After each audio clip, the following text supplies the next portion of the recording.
And the secret of flying jets is not to pull severe manoeuvres. The full size didn't do that. It's to really keep the airspeed on, fast climbing turns, verticals. We're into a loop now, nice big loop.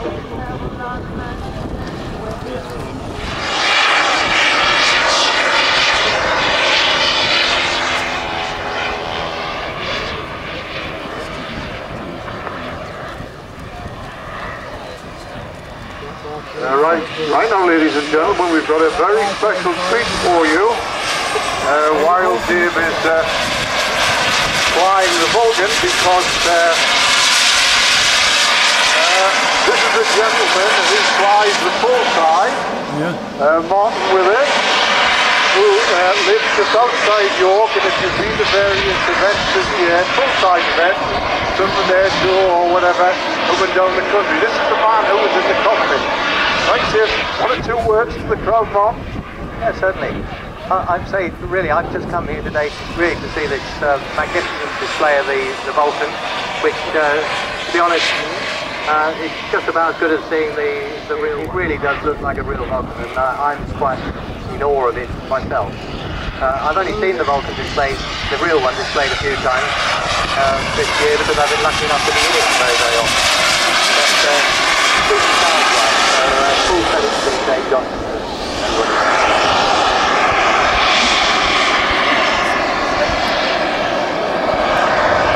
I'm very fortunate to be flying the real XH558, but with the best one in the world, she's only going to be flying for a few more years, and even if we spend an absolute fortune on the aircraft, it's unlikely to be flying for more than 5 or 6 years.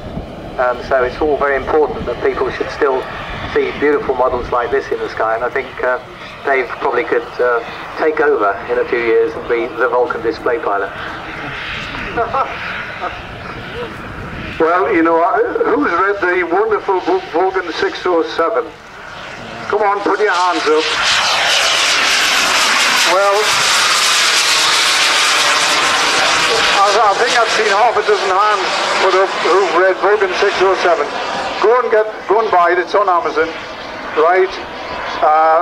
This guy's the star of the show. He was the one that bombed Port Stanley, right, with that mega flight-to-flight refueling, and the whole story is there. But the other thing he's very coy about is that he really rubbed the Yanks and the Israelis and everybody's noses in it in winning the international forces. It would have a name across in America, wasn't it? Was that during the 60s, Martin? And it was some low-flying exercise. He'll explain it to me, and it's mentioned there in the book. And isn't it great when we can stuff it up the Yanks, really? And he did it in a Vulcan. So this man, and I've got a supplementary question. John Willis, our once president of the LMA, passed away now. He said that the Vulcan was very difficult because of the poor vision downwards for low-level display. Would you tell us about the difficulties of that?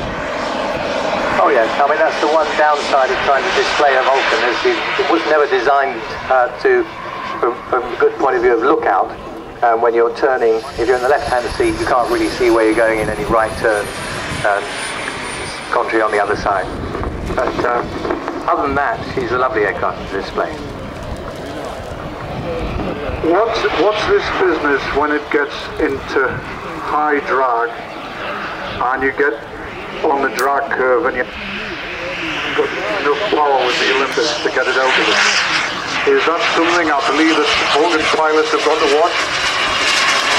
Well, you have to be very careful that the spool-up time from idle to full power is between 5 and 6 seconds.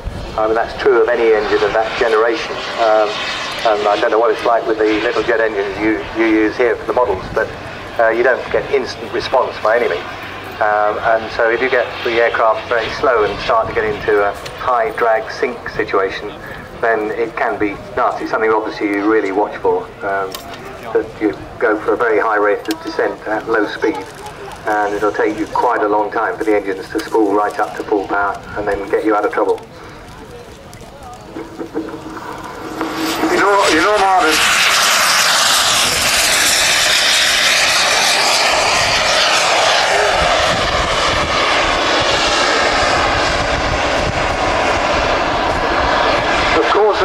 situation like this, we've got a very strong and blustery wind, and you know the wing loading on a Vulcan is relatively low, but I don't know whether Martin wants to say anything about the Port Stanley rate, but you were right over maximum weight and the Olympuses were screwed up to the tops of the limits. Is that not right? Because it took ages to take off, if I remember.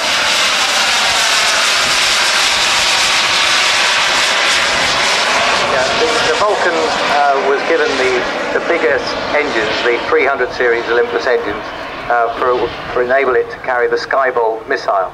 But even so, the Vulcan had never been tested above 204,000 pounds all that weight. When we took off from Ascension Island, a temperature of about 30 degrees, it was considerably more. It's about 6,000 pounds, 3 tons above its max. All that weight has never been test flown at. And certainly when we pulled back on the control column, normally the aircraft leaps into the air. It certainly didn't on that night back in 1982. I was just watching it land and watching the trailing bogies and the beautiful landing. I wish I could do it as well as that. So well done, Dave. With a penny or two. Thank you, Michael. I've travelled on a bit as I tend to do. And then they said that I'm usually the one who's verbally mouthed.